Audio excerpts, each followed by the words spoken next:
The Story of the World. History for the Classic Child. For Volume 1. Ancient Times. From the earliest nomads to the last Roman emperor. Susan Wise Bauer. Chapter 1. The earliest people. The first nomads. Where do you live? Where do you sleep? Do you sleep in the same bed every night, or do you move into a new house every week? A long time ago, about 7,000 years in the past, families didn't live in houses and shop at grocery stores. Instead, they wandered from place to place, looking for food and sleeping in tents or caves. Ancient families who lived this way were called nomads. Nomad means a person who wanders or roams around. Nomads gathered their food from the land around them. They ate plants that they picked, roots that they dug out of the ground, and nuts and berries that they gathered from bushes and trees. When they had eaten most of the food in one place, they would move on to another place. Women and children had the job of digging up roots, picking nuts, berries, and plants, and collecting other kinds of food, eggs, wild honey, and even lizards and snakes. Men hunted for meat with spears, bows, and bows and arrows. If the nomads camped near a river or lake, the men would fish too. When the nomads had hunted in one area for a while, all the animals would move away from them.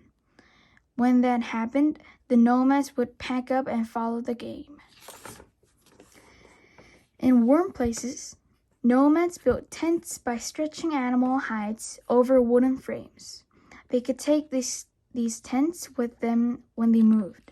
Nomads who lived in colder, rocky places used caves for shelter. We know that they lived there because they painted pictures of animals on the walls of the caves. We can still see these pictures today. Tarak is a 7-year-old girl who lives with her family in the days of the nomads. She likes warm weather the best because she can sleep out in the open and look at the stars until she falls asleep. One warm morning, Tarak gets up when the sun comes up. She is sleeping outside, so all she has to do is pick up the piece of animal skin she sleeps on and take it to her mother. She wears the same clothes all the time, so she doesn't have to change out of her pajamas. In the middle of the nomads' camp, the fire is still burning from the night before. Tarak's uncle and some other adults have taken turns staying up through the night, watching the fire and keeping it burning. They heard a wild cat screaming in the night and wanted to keep it away from the camp. Tarak's uncle says that the wild cat has already frightened away the flocks of small deer that the hunters were tracking. There's no meat for breakfast this morning. If the hunters don't shoot any deer today, the whole group of nomads will pick up their tents and skins and begin to walk towards a new place to hunt. Tarak doesn't like the grain that her mother offers her for breakfast, so she decides to wait and eat when she goes out to gather food. Every morning, Tarak and her brothers go out with their mother to look for plants and berries. But they've been gathering food in the same place for a long time, and they've already picked most of the leaves that are good to eat. They've already scraped all the honey out of the wild bee's nest that her younger brother found in the crack of a rock, and they've taken the eggs from all the nests that they can climb up to. She and her younger brother get their game bags, small bags made out of skin, and start out to look for food. I'm going to find another bee's nest, brags her brother. Then we can eat honey again. I'm the best lizard catcher in the family, Tarak retorts. I bet I can find a lizard before you can find a bee's nest, Sure enough, as they walk out of a patch of woods into the sunshine, Tarak sees a lizard dart away into the crack of a log. She leaps on the log and turns it over. 3 lizards try to scurry away from her, but in a moment she has scooped them up and dumped them into her bag. There isn't very much meat on a lizard, but her mother is a wonderful cook. She can stew the lizard in boiling water until every shred of meat has come off the bones, add herbs and roots, and serve a good filling stew to the whole camp.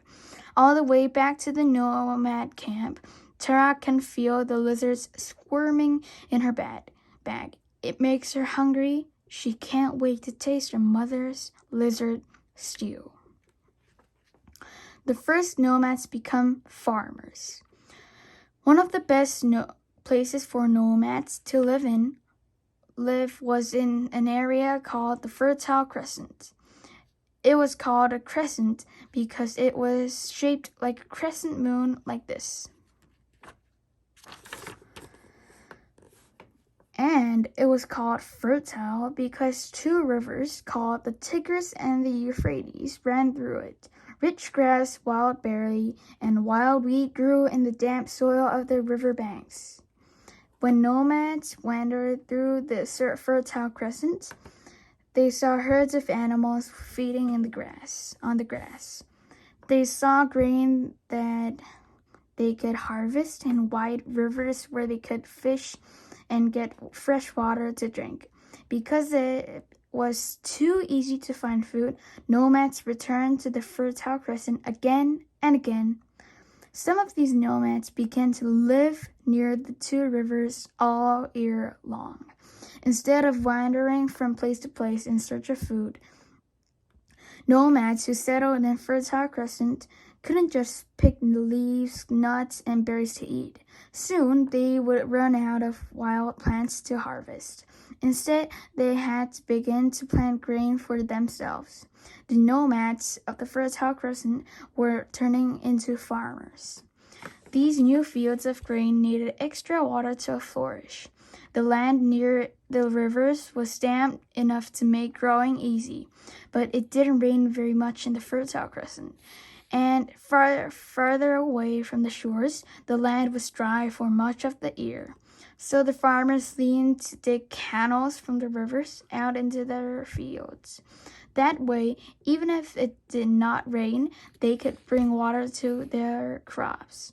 Today, irrigation machines are enormous metal sprinklers higher than a house and longer than 3 or 4 semi-trucks. They pump water out of lakes and spray it over entire fields. But long ago, farmers had a simpler machine to get water out of the canals and onto their crops. This machine was called a shaduf. Early farmers balanced a pole lengthwise on top of a pillar. They tied a weight to one end of the pole and attached a leather bucket to the other. Then the farmers lowered the bucket into the canal, raised the bucket by pushing down on the weight, and then swung the bucket around to pour the water on the crops. The shaduf was one of the first farm machines. Farmers had to tend their crops every day for months, so they began to build houses that would stay in one place instead of living in tents that could be moved every few days. They used whatever materials were around them. Farmers who lived near the river built houses of reeds or out of bricks that were made from mud and left to dry in the sun.